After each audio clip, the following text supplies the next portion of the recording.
Hoje eu tô aqui para falar de um assunto que é exatamente como começou uma questão de narrativa. Ah, em 2015, eu fiz um curso online da Pachamama Alliance, que é uma iniciativa que eu super recomendo, que tem uma super consciência ambiental e fala de questões de sustentabilidade, meio ambiente, a nossa relação com o mundo, através de uma perspectiva muito bacana, que desenvolveu um material super legal. Eu não tô aqui para fazer propaganda deles. Eu, inclusive, para quem não sabe, também empreendo uma plataforma que promove cursos e programas de aprendizagem socioambientais com essa pegada de resgate aos saberes da terra.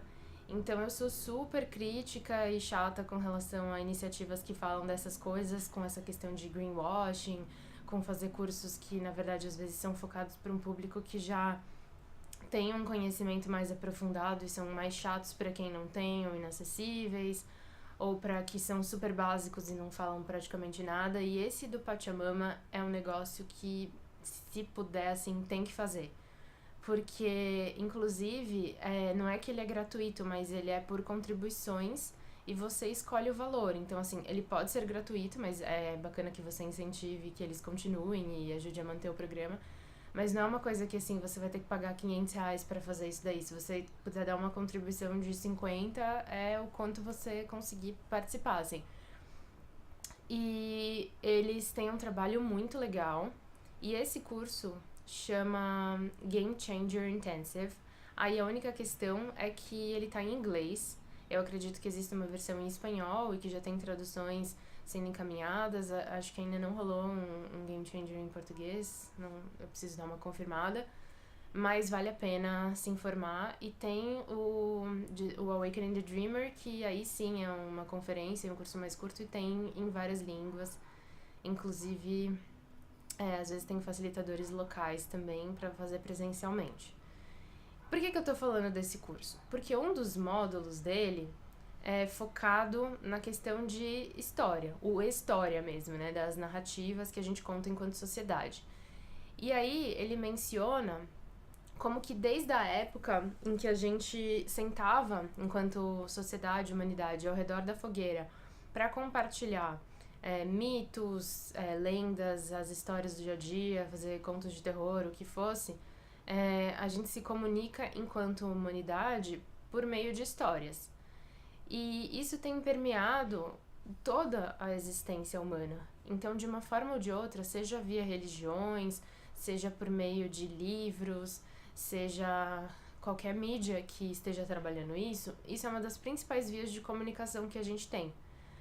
E hoje em dia, ela não está presente só nas 500 milhões de opções que a gente tem, inclusive por YouTube, outras ferramentas por celular, os streamings e video on demand que estão aí bombando e pipocando. Ela continua na nossa comunicação dia a dia, quando a gente conta alguma coisa para um colega, ou amigo, ou parente, ou seja o que for. E ela tá também permeando a nossa vida enquanto a sociedade que a gente acredita que está vivendo. Então, de uma certa forma, tem mitos na política, ainda existem as questões religiosas, mas hoje em dia tem uma ferramenta que está com uma força um pouquinho maior, como já foram em épocas e em algumas sociedades situações folclóricas ou religiosas ou a sétima arte ou etc. Hoje em dia tem uma outra que domina tudo. Será que vocês conseguem adivinhar qual é? Pra quem fez esse curso vai saber, e assim, eu vou deixar o link de um TED muito legal em que ele fala bastante sobre isso. Se eu não encontrar, eu vou passar algumas outras coisas aqui, porque às vezes ele é meio chatinho de conseguir acessar.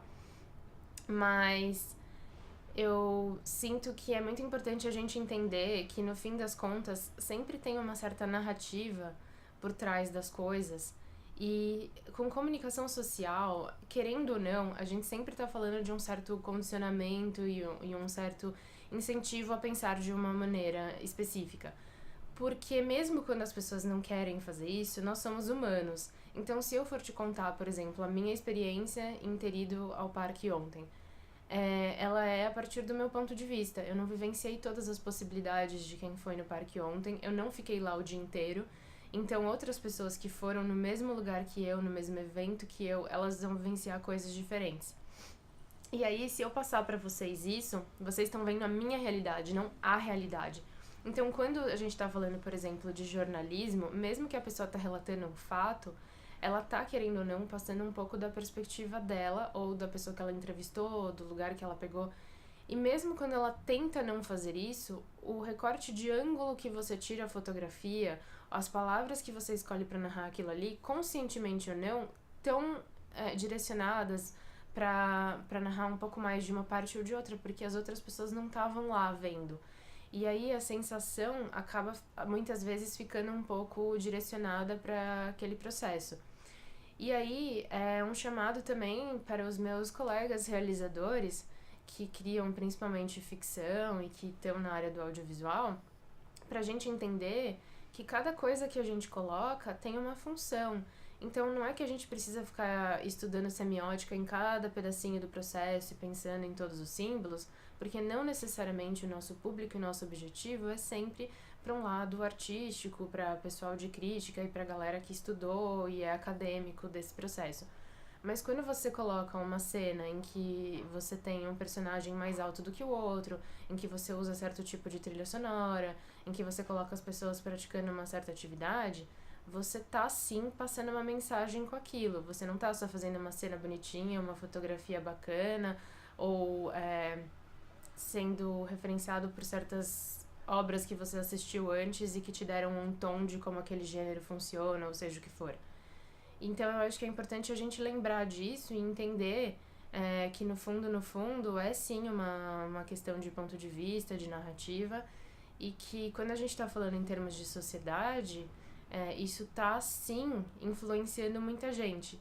Eu acredito muito que no fundo, a gente só se influencia quando a gente se deixa influenciar. Mas existem motivações e inspirações que podem contribuir para este processo. E quando a gente está falando de uma sociedade num tamanho geral, a gente está falando de crianças, a gente está falando de pessoas que não têm uma instrução para audiovisual, para literatura, que às vezes não tem outro referencial daquele assunto que você está falando. Então, a possibilidade de inspiração e motivação que você tem nesses casos é um pouquinho maior do que a galera que tem outro referencial ou vai pesquisar depois. E eu acredito muito que, enquanto realizadores e comunicadores, uma parte da nossa função é estimular a reflexão. Então, mesmo que você coloque um ponto de vista, porque meio que inevitavelmente você vai colocar, que você deixe em aberto que as outras formas de pensamento também existem e que, no fundo, é importante que as pessoas cheguem às suas próprias conclusões. Mesmo que for uma conclusão merda que você absolutamente não concorde, mas no fundo, o seu papel não é fazer uma lavagem cerebral em ninguém e dizer que é pra pensar daquele jeito. Enfim, sinto que era isso que eu tinha pra compartilhar por hoje. Espero que faça sentido por aí, porque super foi a minha opinião e eu não tô nem tentando esconder isso aqui. E pra caso não tenha ficado claro, a mídia é a publicidade, porque a gente vive num mundo de consumo, num capitalismo que está absolutamente focado numa lógica de competição agressiva ainda. Mas como estamos em transição, a gente pode escolher também por que caminho isso vai seguir e como que a gente vai deixar essas mensagens chegarem. Até mais!